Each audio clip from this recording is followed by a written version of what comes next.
So I like to call myself a legacy connoisseur. So I focus on family legacy, right? I focus on making sure that people know how to properly prepare themselves for this. You have to duplicate yourself. That's what we focus on, helping them speakers to be able to have a solid message that's going to get you booked over and over again, whether it's from one gig or from spin-off business, whatever that may be. And then help them to understand how to market yourself as a speaker, right? What does that look like? What content should you be putting out? What platform should you be on? And then from there, setting up the system piece, right? The LinkedIn automation. And then you also have the email process as well. So that way you don't have to worry about sending emails out manually, because that's what I was doing years ago, bro. I just want to let y'all know, if I could show you how to leave generational wealth, would you pay me $10,000? Like, if I could literally show you how to leave family legacy, would you pay me $10,000 for me to be able to show you that? Because this will allow your family to not be a statistic and to never have to worry about being broke ever again. Like, would you allow me to teach you that information? Well, look, you definitely don't have to pay me $10,000, and I definitely got the same information for the price of $47 a month. It's called the Fam Code Community. If you want to actually learn how to build generational wealth and not have to spend tens, thousands of dollars to get that information, you can go to the link in my description right now and click the link for $47 a month. And I'll even do better than that. You could get it for free for 14 days. I'll give you a free trial. If you aren't happy with it, you don't have to pay for 14 days. All right. And you can cancel whenever time. So what I want you to do is go ahead, click the link in the description, get your free 14-day trial to join the Fam Code community. You'll learn all the codes and strategies that the Rockefellers use, that we've actually used, that's worked. And we're going to teach you how to actually build generational wealth and leave a legacy for your family. So click the link in the description. Back to the podcast. What's going on, family? Welcome to the Digital Empire Podcast. Again, another episode with somebody just as amazing as the others. And look, y'all know that I like to bring people with receipts. Y'all know I like to bring people who actually get things done, who have done something impactful, or have done something to increase somebody's impact, influence, and income. So I had to bring somebody no other than my man, William. How you doing, brother? Man, I'm doing good, Kevin. I love it. Look, man, I appreciate you for coming on the podcast, man. Man, honored to be here, man, for sure. Yeah.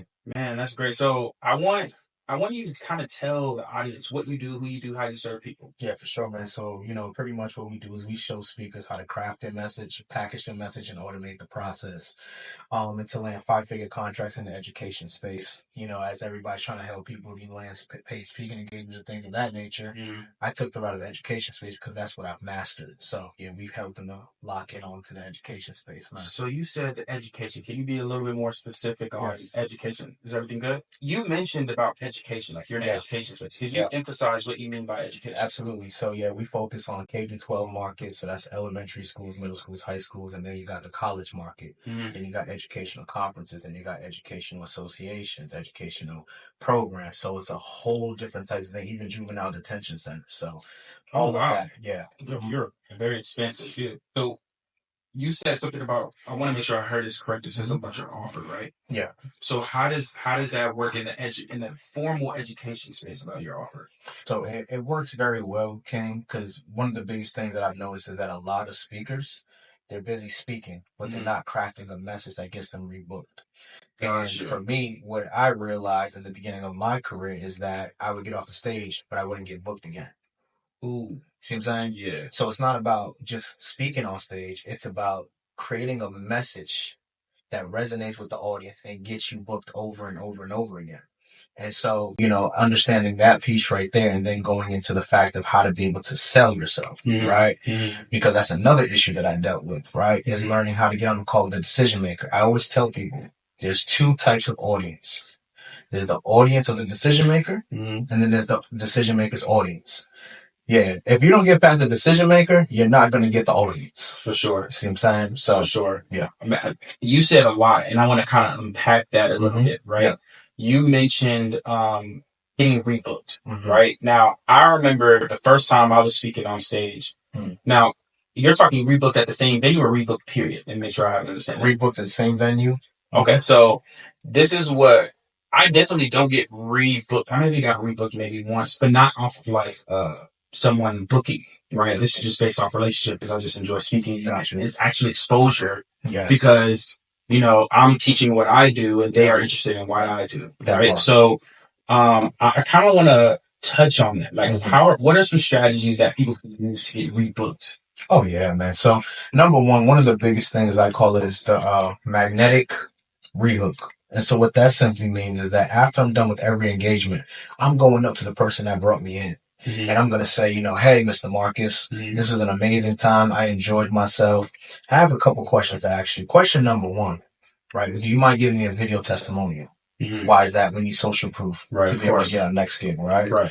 So what I noticed is that a lot of times they don't want to give testimonials because they don't know how to give them. Right? So I'm going to make that simple and plain. All you got to ask them is like, hey, I got you covered. This is all you need to say. Your job position, your name, and what part of the message resonated with you the most. Reason why that's important is because now when I have that video testimonial and other people are watching the video testimonial work, now they're like, oh, that's impactful. That's what my school needs. Right? Gotcha. The second thing I'm going to ask them is say, hey, do you mind referring me to 3 people? See what I'm saying? The classic referral. Okay. So I say, refer me to 3 people that you think can resonate with the message that I gave today or my program, right? So now he's going to be like, say less. Now, you can't ask this, obviously, if you didn't kill the stage. Yeah. You know what I'm saying? Yeah. Right? But if you killed the stage, they're going to be absolutely. Now, I say introduction email, introduction text. The reason why I say that is because it's more easier for a friend to respond to a friend's message than it is for a friend to respond to a stranger's message. 1,000%. See what I'm saying? So it's going to make that job much more easier. Exactly. You know what I'm saying? There's nothing better than a personal referral. I always say this on my podcast. Nothing better than that. Yeah. Okay. So what's a good amount? How often should somebody be speaking on a weekly basis? Man, I would say you need to be speaking every day. Not every day you need to be speaking, on a stage, whether it's on a stage or whether it's virtual or whether it's you just practicing. Like what I realized, Marcus, is that a lot of times people are so big on speaking and trying to get paid, but they're not mastering the art. They're not mastering the craft, right? And so you shouldn't wait to get paid in order to display your craft. You should be constantly perfecting your craft every single day that you get. So that way when you do get on a platform and when you do things, you are the go-to person that people want to bring you in. So you should be practicing and speaking every single day. Okay. Now, of course, that's on a practitioner level. I'm just creating a word. I can't remember if that's a word or not, but that's on a level where, of course, on behind the scenes I should be doing. What about on a professional level? How often should a person be getting booked on paid bookings or even exposure type bookings? Yeah. So I would say in regards to, let's just say, somebody who's just starting, let's go there. Somebody who's just starting, you should at least be getting exposure engagements. You should be speaking at least once a week. That's what I thought. Okay. Flat out, right? Exposure. Okay. Yep. Now, if you're at the middle level to where, you've had your exposure, now you're starting to get paid a little bit here and there, then you should be speaking at least 2 to 3 times a week. Right. Now, if you're at a higher level, right, that all-star level, thing of that nature, your calendar should be full. Got you. Okay. Now I got even more questions because I feel like your topic is very important in every niche. Yeah. Right. And so first question is, how do you know when to charge or how do you know when you should be charging? Those are 2 different questions. Like, how do you know when to charge is cool, but how do you know when you should be charging is like, okay, should I be charging this amount? You know what I'm saying? Yeah. So you should know what to charge when you have enough social proof. Okay. Because one of the biggest things that I see a lot of speakers fall into is like, hey, I'm going to charge $10,000 out the gate. Good luck with that. Because you're not going to get no $10,000. Because the next they're going to ask you, okay, do you have references? Where did you speak at? Right. And so that's why we got to build up that reputation. Right. And so I realized that it was time for me to charge when people started asking me, hey, how much do you charge? And I went from there. I was just like, okay, bet. Now what I know is that you see me and what I do as value. Right now, let's just say on the opposite side, they don't ask you that, right? What we're going to do, bro, is we're really going to have people to understand the process of not allowing what people think in regards to them getting booked and what people think about that. So what you're going to do is you're literally going to say to them, hey, do you even bring in speakers? Right? Interesting. Do you bring in speakers or do you even have a budget allocated to bring in speakers to do the work that we're trying to do? Right? And so they're either going to tell you yes or no. And it's up to you to make that decision. Do you want to get paid in regards to that or you just want to do it for free? That's good. So either they're going to ask you or you should be asking them certain questions for them to. Absolutely. They're framing them to exactly. Pay you. That's what it is. Oh, got you. Okay, so the second frame of my question, second part of my question is, I know you mentioned sharp, and then you Yeah. mentioned the amount of bookings that you should have. So Yeah. exposure bookings should be once a week. Then you said second stage, it should be twice a week. And then the third stage, you should be booked out. What does booked out actually mean? Yep. Every day? 4 times a day? Got you. All week? Yep. So booked out depends on, for me, like family is huge for me. Mhm. So I'm not leaving my crib unless it's my amount that I want to be able to make for the month, right? So let's just say my month, I make 6 figures a month, right? That's the goal, right? So for me, I'm going to make sure that, okay, I'm going to get me gigs that's going to line up to 6 figures. And once I have that, now I'm good.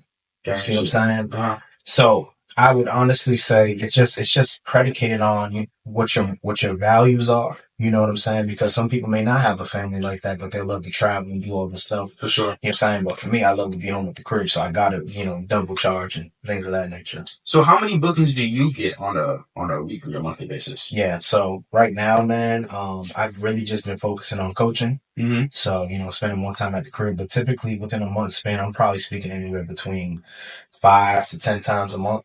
Yeah. That's good. And so is that a switch you could turn on and off? Yeah. So like, what would you do to turn it on? Yeah. So what I would do to turn on in regards to the engagements, right? In regards to speaking engagements. Yeah. So what I would do to turn it on pretty much is just a lead generation flow.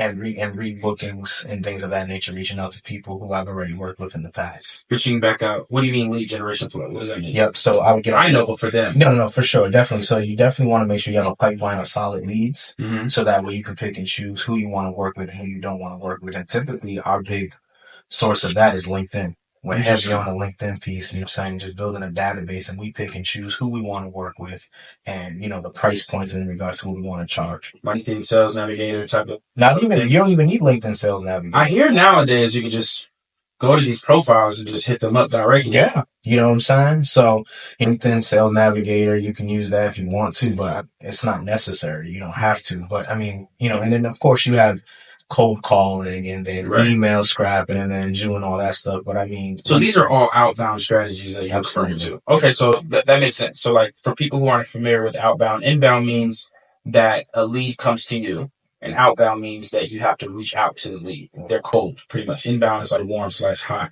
right? So okay, that makes complete sense. So you're getting 5 to 10 bookings a month, right? And then nowadays you're doing more coaching, which you're switching it on, which means you're switching it off, to focus on coaching. Yeah. Tell us what is the coaching about? How does the coaching work? So the coaching pretty much works. My goal, man, was really just to make more disciples in the speaking space. I can't do all the gigs. Brown can't do them. Tony can't do them. And so you have to duplicate yourself. And so that's what we focus on, helping them speakers to be able to have a solid message that's going to get you booked over and over again, whether it's from one gig or from spin-off business, whatever that may be. Mm-hmm. And then helping them to understand how to market yourself as a speaker, right? What does that look like? What content should you be putting out? Mm-hmm. What platform should you be on? And then from there, setting up the system piece, right? The LinkedIn automation.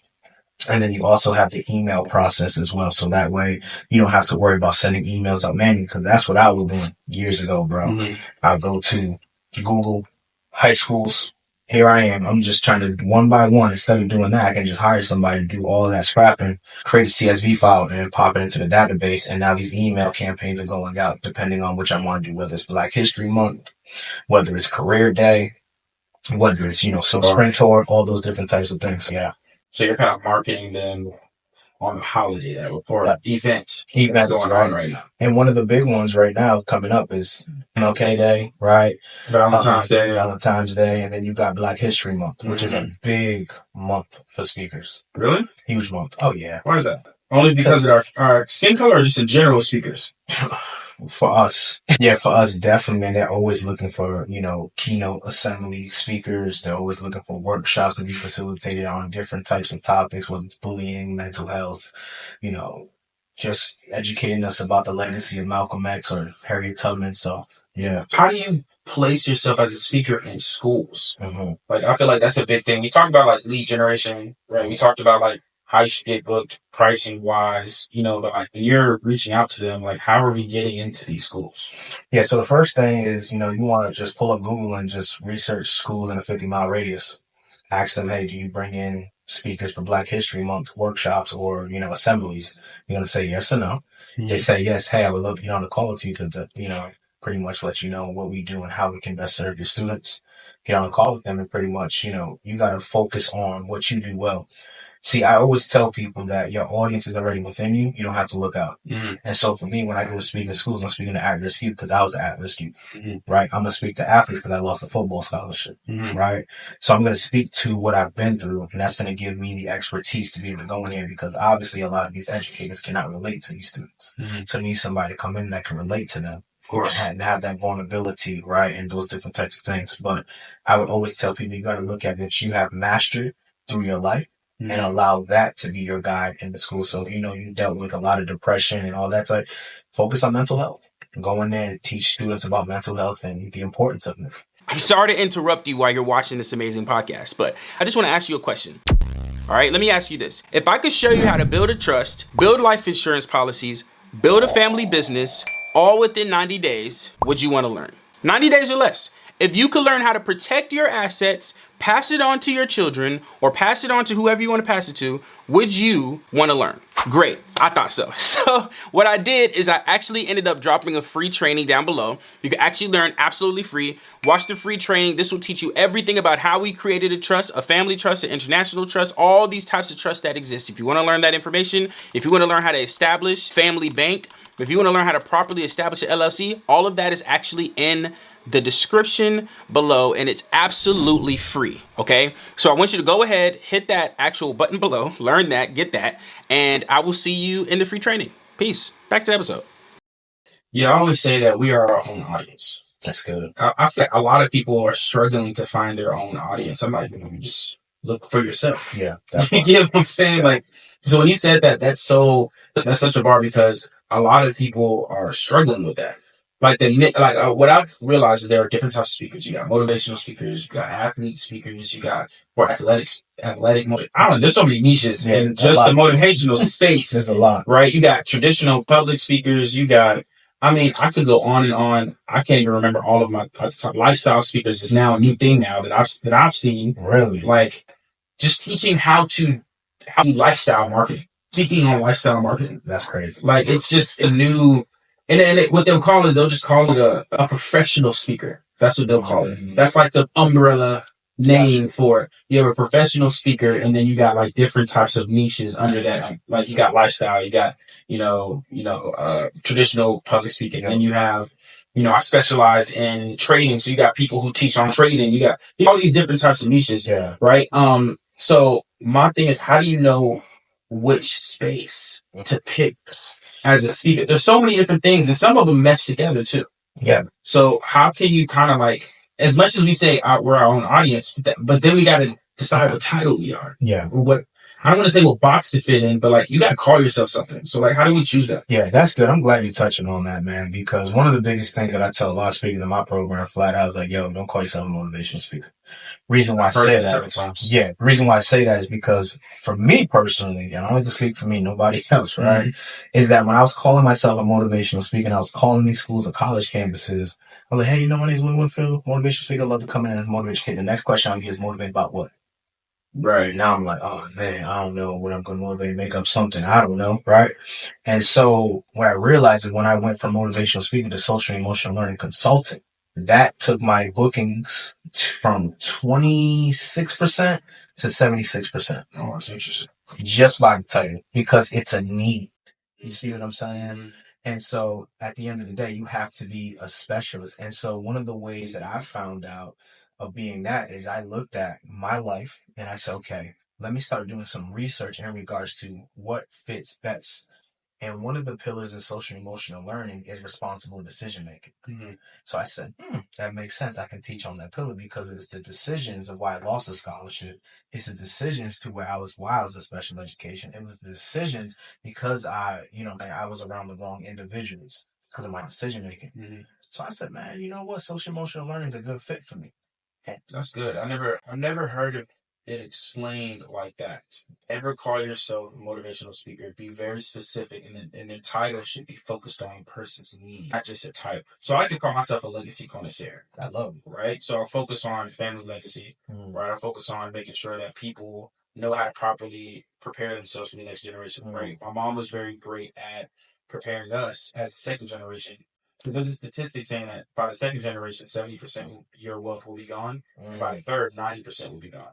So my mom was very, very good at making sure that she wasn't that statistic on us. And of course, we're going to keep that going. That's good. But I like to call myself a legacy connoisseur because my target is families. Single parents, families, first generation, wealth builders, how do you want to call them, right?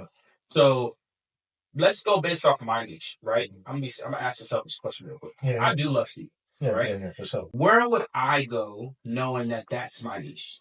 Oh yeah, bro. I would have you go into in regard to education space. Yeah. Okay, yeah, education space. You would definitely talk to parent engagement groups. Parent engagement all day, bro. I've never heard of that before. I know, because nobody talks about it, but you know what I'm saying? There's a lot of different avenues for you to go, but you can definitely do workshops on financial literacy and educate them on the importance of wealth, educate the importance of budgeting, saving, life insurance, whatever that may be, and they will pay you and they will compensate you well to do that because they have a specific budget allocated for that. Wow. Yeah. Okay, so wait, what was it called again? Parent engagement. Parent engagement. Mm-hmm. Yeah. I'm gonna write that down. I got you, bro. Yeah. They're everywhere though, man. They got is that like, but how does that, like, where does that fit in the education space? Where are they in the education space? Yeah, I mean, it's just a group that they have dedicated to parents. That's it, bro. So is this what schools house for parents, or is this like a workshop that parents put together? It's a budget that they have allocated, and they just use every single year to bring in somebody to just talk to their parents, just strictly to the children's parents. Yes. Wow. Yeah. And you can even go in there and, do financial work with the educators as well. You see what I'm saying? As to teach them financial education. Teach them financial education. Gotcha. Or what you can do is you can run the credit union play, partner with a credit union, because credit unions for the people. Yes, they are. And they'll fund it. And you can go in there and do a workshop on life insurance, legacy, and they will do that. And in return, you may be saying, well, what's the credit union going to get in return? The credit union is going to get in return students who are going to sign up with an account. With an account. Yeah. That's good. Yeah. That's good. That's a win-win. Oh, yeah, for sure. But it's even better, too, fam, because now they get the students, but now they can do a workshop with the staff. You don't even have to do it, bro. You come in and just do your thing and be gone. That's good. Yeah. That's good. I got you, man. That's a good play. Yeah. That's good. Okay, so what going back to when you were explaining, actually I want to pivot real quick. Mm-hmm. Let's talk about what it was like. Let's talk about OG William real quick. What was OG William like before he got into the speaking and coaching space? Homeless. Explain. Like this, yeah. That's people got different definitions of homeless. Yeah. Homeless is that let's be. So my homeless was I was couch to couch, in my car, and so legit homeless. Yeah, right. You know what I'm saying. And I ended up, and the reason why I became homeless because I lost my job in Franklin, Massachusetts, at a recycling company. So I had to go all the way back to Rhode Island in the 2002 Nissan Maxima, crying. Not know how I'm gonna make things happen. Mm-hmm. And so, I remember picking up the phone one day and hitting up my boy Gilbert Augusta. I said, I need a place to stay. And he was like, let me ask my mom, and she was like, yeah. You can stay, and they let me stay 6 months rent free. You know what I'm saying? So that put a roof over my head, and then from there, I ended up working at a homeless shelter, and that's where my gift was birthed. How does that? How? I got you. I knew you was going. I was gonna say that. I got you. That was that Call Me Larder. Yeah. So pretty much one particular night, there was a dude that was about to commit suicide in the shelter. Went down there, talked to him. All I said was, "Yo, your life's worth it. You don't gotta take your life." He wasn't trying to hear it. Of course, protocol in the homeless shelter, you gotta call the ambulance, things of that nature, and get him out. 2 weeks later, I come back to work. My boy Jerome was like, hey, Will, you go down there, you need to go talk to him. I feel like you can definitely reach him again this time. He got good news for you. I said, I don't know about that. He said, no, he got good news. Went down there and pretty much I was like, yo, Aunt, you good? He turned around and hugged me, bro, and embraced me. He said, yo, because you out of my life. Powerful. Catch this, fam. After that, literally 3 days later, my friend Braulio Ortiz offered me a job to work at a drug rehab facility. The crazy part about it is that's why I did my first keynote in front of 45 grown men. And you taught, I'm guessing, like what rehab, like kids. Bro, no, I just that conversation goes. So, yep. So the conversation was, I will never forget it. I was talking about eagles do not stress the opinions of pigeons. I've never heard of that. I know that was the keynote, right? And so pretty much I was just telling him how to look at life from a different perspective, from an eagle's lens, right? Oh, okay. Yeah. High level view. Yes, Gotcha. exactly. But I didn't know there was 2 guys in the back that was going to lead the program in OD. Oh, wow. After the message, the counselor came up to me and told me that these 2 guys are not going to lead the program. They're going to complete it. Now, the great part about this, to this day, they're still clean. They got their kids and they got their job. That's dope. Yeah, man. That's dope. Yeah. So you knew based off your conversation, because that's all really speaking is just a conversation. That's it.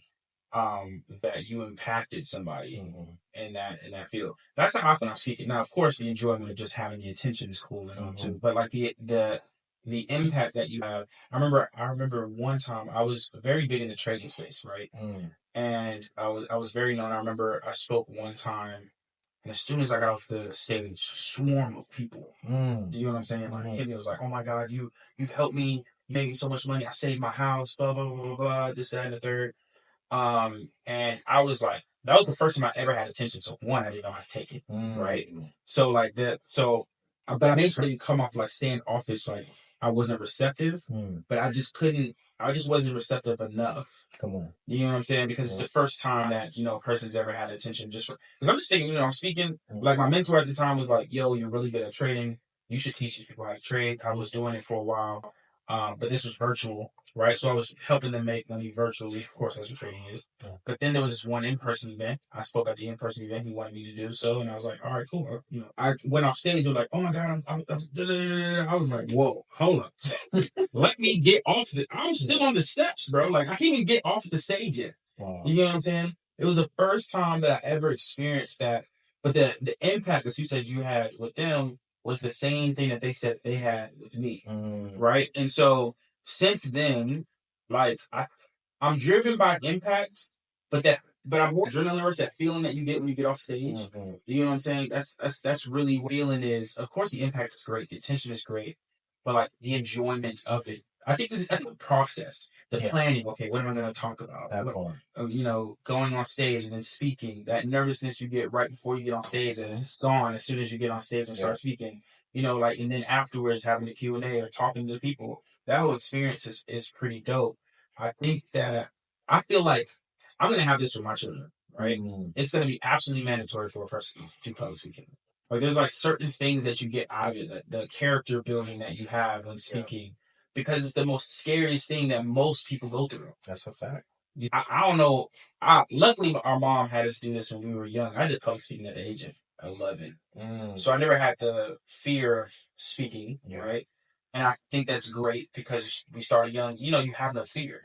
You know what I'm saying? When you're young, fear is taught, right? So that principle of teaching my to speak is so important. So I love how you're doing it because you're starting from what you said, kindergarten, or is it preschool? No, kindergarten. All the way up to college, and then you said in the in prison, institutions, all that. I feel like that's super important, especially kindergarten. Yeah. Especially kindergarten. That's where I feel like you make the most impact on the kindergarten level because they have no fear yet. Yeah, that's good. You get what I'm saying? So I'm telling you this from personal experience. So it's unless, unlike the people that are already in an institution or people that are in college or, their fear is already given to them, fear is already taught, they have to now unlearn certain things and limiting beliefs based on their own knowledge of what they were taught through their parents. Yeah. You know what I'm saying? That's a lot to unwind. Come on. That's like an onion trying to take the layer off, and you don't know how deep that onion goes. So I feel like it's like what you're doing is super dope because you don't meet many people. I don't meet many people. I think it's you and maybe one other person that I know that's actually educating in the speaking space. It's not. I feel like it's the most slept on topic. Wow. But I think it's the most impactful one. Big facts. Do you see what I'm saying? Definitely. So kudos to you, my man. I feel like that's just super, super dope. Yeah. So I want to go back to the you said you had those 2 people that you were impacted, right? Where did that get to like right now? How did that get to this point? Yeah, that's good, man. So from there, man, pretty much I just ended up saying if I can grown-ups, I can surely empower some students. And I ended up just speaking, to a couple of students. And one of the students was in a gang. After the conversation that we had, because speaking in the conversation, for right? Sure. After having that conversation, he was like, yo, my dad's not in my life, but what you said to me, as crazy as it may sound, Mr. Winfield, I was about to leave here and catch a body. Oh, snap. He said, but something that you said, man, changed my life. And he said, I'm not even going to go that route no more. That's whoa. Yeah. That's crazy. Yeah. Like jail. That's not prison time. That's lifetime. That's all that you just did.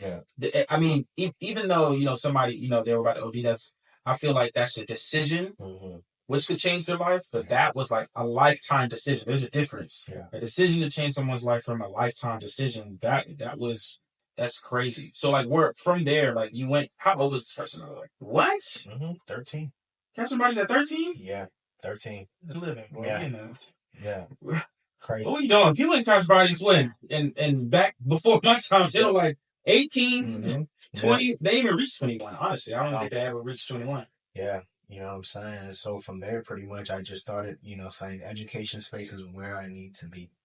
And, from there, I just started speaking for free.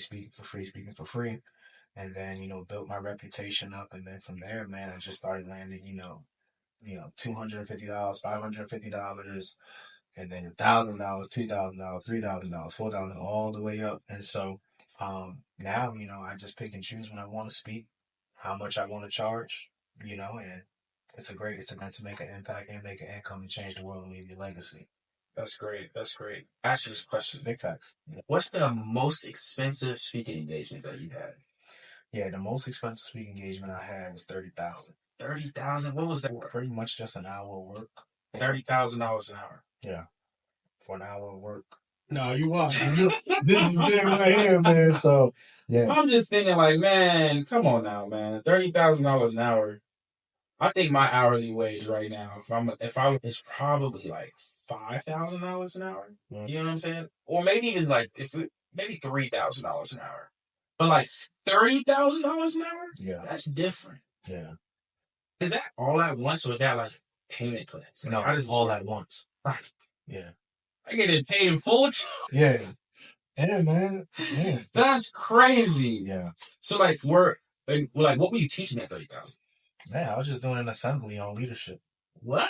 That's it. That's on some John C. Maxwell type vibe. Shout out to John C. Maxwell. That's the goal. That's the goal right there. Yeah. But 30,000, that's crazy, man. But the social proof, that's what made them like, they were like, we can bring to the table. You know what I'm saying? Those frees built up. You know what I'm saying? But of course, obviously, man, I over-delivered. I didn't just speak and just leave. You know what I'm saying? I had a little session with some of the at-risk youth and things of that nature. So, yeah, of course, you over-deliver on that end, for sure. So, like, what is average range that most public speakers usually get paid, if you were to guess? At the level that I'm at right now, you can charge anywhere between $10,000 to $50,000 per hour. And you go below that, typically you can charge anywhere between $2,500 to $5,000. That's the number that I hear a lot. 2,500 to 5,000. I hear that a lot. Yeah. Okay, it's kind of dope that the space you're in. Well, man, look. People got to know how to get to you, how to reach you. Can you let them know like what you got for them real quick? Yeah, man. So you can just follow me at Will is Blessed on Instagram. And for sure, man, we have the secret sauce to help speakers be able to craft a message, package a message, automate the process, and land 5-figure contracts in the speaking space. So that's something that you're looking to do. Definitely let my brother Markus know, and we'll definitely make sure that you do. Yo, I'm not gonna lie to you. I don't mean to stop the podcast that you're listening to right now, but I have to tell you the great news, okay? We as a family have decided to write something that will last longer than us, okay? And we wrote a book that literally teaches you step by step from how we have family bonding time, how we actually was able to grow as a family when we actually didn't really care for each other for a certain amount of time, and how we're able now to have a multi-6-figure business. And what we did, and it's not just a 6-figure business, it's a multi-family 6-figure business, and how we did it step by step. And it's actually very special to us because this book is going to allow us to be able to teach our children.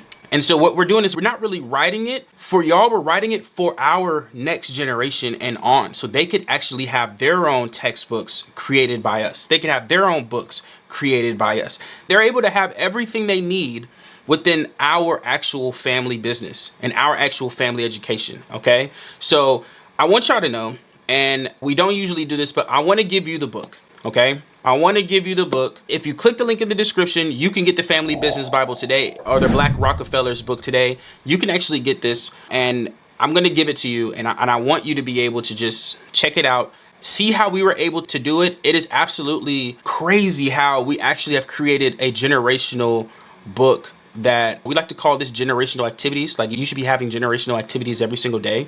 And what we did as a family is we created one of that generational activities, creating this book. And we want to give it to you, see how this could actually impact your life and your family's life. So I want you to go ahead, click the link in the description and get the Family Business Bible, and we will see you next time. Actually, just watch the podcast. Man, look, y'all heard it here first. All right. Y'all know how I always end these podcasts. Think of this as a personal referral. I'm not bringing people on here who don't have the results, who don't have the receipts, and who aren't here to really, impact other people. So I want y'all to make sure y'all tap in. His link will be in the description below. Make sure y'all like, comment, subscribe, leave a review on any podcast platform that you're on. I'll see you in the next episode. Peace out.